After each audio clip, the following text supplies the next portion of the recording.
Blame it on too much estrogen in one place, the burned out staff, or the high stress associated with our profession. But there is no denying it. Nurses eat their young. Eat their young is a common phrase used in healthcare that references the bullying and hazing-like process that many novice and student nurses face. Your rites of passage. You must earn your place. Or my personal favorite that I've been told, sink or swim. But what is really at the heart of this all too common and broadly accepted behavior? What are the effects and what steps can be taken to mitigate? We have all of that and more coming up. Lateral violence in the workplace or bullying are not subject to any one field in healthcare or even outside of healthcare. You can find a hostile culture of incivility. Dr. Cynthia Clark, an expert in fostering civility and healthy work environments, defines it as rude, disruptive, intimidating, and undesirable behaviors directed toward someone. Is there someone coming to mind? This behavior's effects on the individual it is directed towards can be detrimental. Still, the implications are far-reaching to our patients and the work culture. Few of us are gifted with the confidence, knowledge, and experience to successfully serve our patients right out of school and training. Often, we still require additional on-the-job training. How often have you witnessed or heard someone complain about their preceptor? How many of us addressed the issue or checked on the person mistreated? This behavior creates barriers to a culture that could be more conducive to learning and growing. Many new nurses and staff report feeling alienated, discouraged, and intimidated, making them reluctant to ask for help. How does this manifest to our patients? When staff are not adequately trained or too afraid to ask for help, you can imagine the consequences. It creates an unsafe environment, eventually leading to dangerous conditions for our patients and the entire staff. Imagine changing fields today to, say, law or engineering or something. You're fresh out of school, eager, excited, and ready to take on the job. But the experience with your preceptor leaves you questioning everything. One nurse shared her experience and said, "I just got my nursing license and it was my first day on the job. The nurse oriented me said, 'Keep up because I don't have time for you and I hate having to do orientation.' She told me this before even saying hello or asking my name. I instantly regretted taking the job." Can you relate? It was my first major clinical site, and I was beyond excited. I heard rumors about our instructor, but nothing had me too worried. I was determined to take on as many opportunities as possible and gain the most from this experience. Halfway through my shift, I was angrily pulled aside by my clinical instructor as she questioned me about, you guessed it, my hair, when I had hair anyway. The detrimental issue of the way my hair was worn. She insisted that my hair was not securely pulled back. Not that it wasn't pulled back, but apparently not secure enough for her. And in case you didn't know, bobby pins are not an acceptable method. You must use a ponytail holder.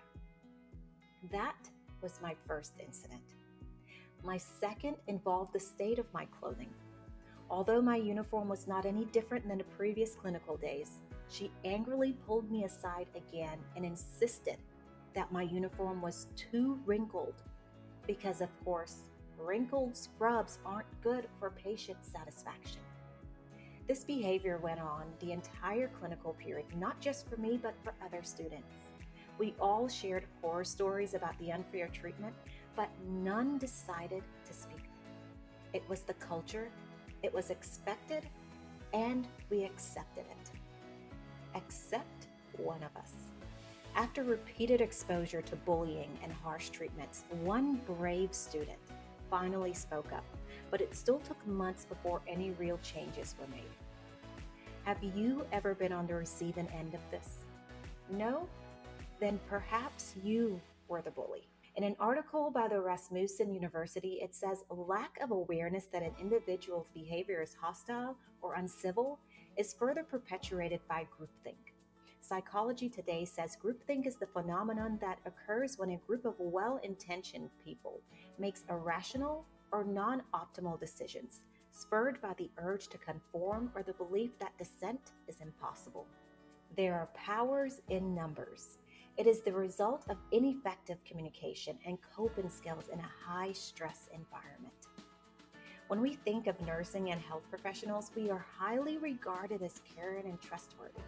It's hard to imagine toxic traits and behaviors like this creeping into the workplace, but they exist. Our field is and always has been a team sport, and collaboration is the name of the game.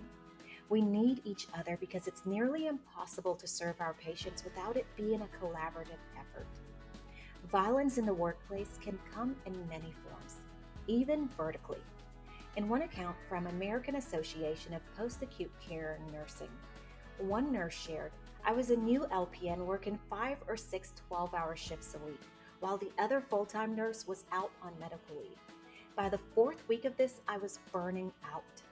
An RN offered to pick up a couple of my night shifts, but the DNS said she would rather I work them, since I was the cheaper LPN.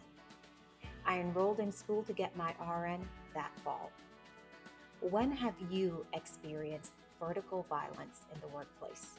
American Nurse Today report that 65% of nurses have witnessed some form of incivility. Per the ANA, 18 to 31% of nurses have experienced workplace bullying, and an estimated 20% of first-year nurses quit. If you are experiencing or have experienced bullying in the workplace, here are some tips from renowned expert Renee Thompson on incivility in nursing. Looking for the ultimate relaxation and rejuvenation? Southwest Florida Concierge Nursing's lymphatic drainage treatment has got you covered. Certified nurses use gentle manual techniques to help improve lymph flow and reduce swelling in the body, promoting overall wellness and tranquility. This luxurious lymphatic drainage treatment is a must-try for anyone looking to revitalize their body and mind.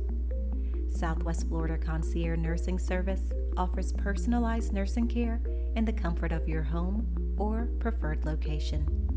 Serving the Southwest Florida area with a wide range of services to meet your unique needs.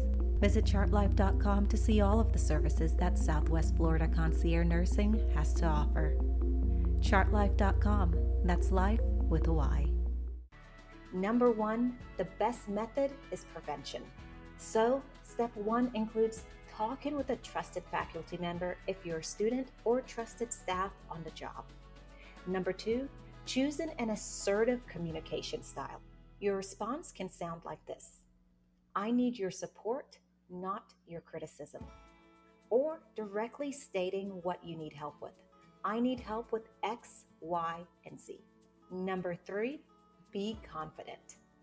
Sometimes faking it until you make it can work to your advantage. Be sure to display good body language, especially while interacting and communicating. Number 4, teamwork. We all have the same goal in mind. When we work together as a team, this allows us to all be our best while doing what we love. I hope these tips have been helpful. Thank you so much for tuning in to Chart Life Podcast. We'll see you same time and place every Wednesday at 7 a.m.